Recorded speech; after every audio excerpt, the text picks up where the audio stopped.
Makes total sense in the perfect scripture. Jeremy got this scripture. It's in 1 Corinthians 9 and it's 24. Right. It talks about how a runner runs, and runner has to run to win, not just to run, but to win, but not running against the other runners. They're running and competing against themselves. That's right. And so then you get on verse 25, it says, every athlete who goes into training conducts himself like this. Now look at this. He restricts himself in all things. Why? For the prize. That's right. See, he begins to, well, let's see, I want to win this. How do you win? How are you going to win? How am I going to win? Well, I'm going to have to restrict myself in certain areas in order to win. Like when we decided years and years and years ago to get out of debt, that meant restricting spending. Right. I mean, that's what that meant. And boy, that's exactly what I did. Boy, if you didn't need it, you weren't going to get it. It was going to be okay because I was paying those bills off. And you just learn how to do it. Like somebody that's overweight, having that, what are they going to, they're going to have to restrict themselves. Or somebody that maybe has some kind of sickness that's been caused by certain eating habits. They're going to have to wait, I can't do that anymore. See, you start learning, and people that are having problems in their marriage, hey, I need to stop mouthing off about that. I need to change the way I'm seeing this. This is exactly what this says, because he restricts himself or herself in all things. They do it to win. They do not do it just to win a wreath. They're not just like, okay, oh yeah, I went through I'm going to get this star on my crown. That's not what they're doing. But they do it to receive a crown of eternal blessedness that cannot wither. See, you see past that. That's right. You see past when we bought some property years ago, it was 27 years ago. When we got the day that we signed on the property, the Lord spoke to me and he said, you got 3 hurdles to overcome. And I said, oh yeah. He told me that after we signed the contract. And I said, oh, well, my legs are kind of short. I'm going to do this. I said, just tell me now. Am I going to overcome all 3 of them? And he said, yes. Praise the Lord. Yes. And I said, it's not going to be easy though, right? And he goes, no. And I go, okay, will you just do 1 hurdle at a time? Right. Let's don't take all this at once. And so, but the prize, I can tell you what the prize was. My heart was that one day that I'd be able to be a blessing to my family. Right. And so hurdle 1, hurdle 2, and hurdle 3. It took a while, but I kept the prize in front of me. And the prize was not me. The prize was somebody that I loved. I do love. And so this is exactly what he's saying. You look past it. You look past the hard time. I mean, look at, what was his name? Edison with a light bulb? Oh, yeah. Golly, 10,000 times. Most people would have tried maybe 100 times and said, forget it. We'll go do something else. Look at all these lights in here. Aren't we glad he didn't give up? Yes. And so how about the guy that invented the serum for polio? How about the different doctors, and how about the scientists? How about the people who went and actually put foot on the moon? Right. They didn't stop.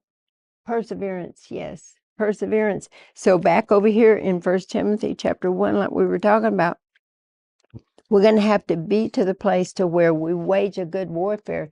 So what are you facing? Because we're talking about you. That's right. And what are we facing in the future? Are you going to be able to win that? Are you going to give up? You're going to go, just throw in the towel? No, we're not going to throw in the towel. Somebody's going to win.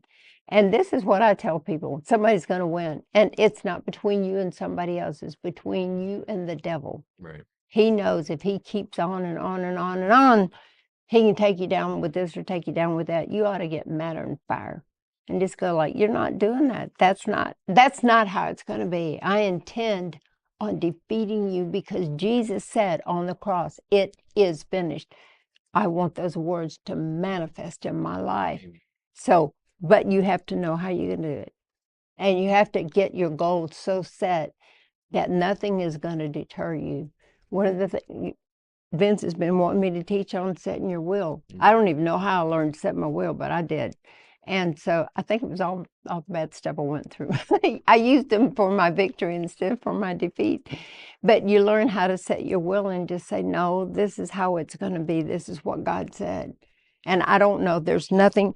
And I love grace because what he told Paul, he said, Paul, this is what I'm asking you to do. All this bad stuff is going to happen to you. All of it. I mean, think about what he went through. Right. But Paul said, I got this thorn in the flesh.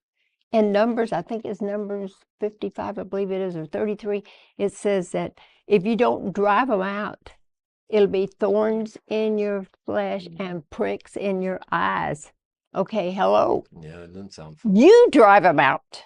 That's what it says. You drive them out. And so he told Paul, he said, this is how you're going to do it.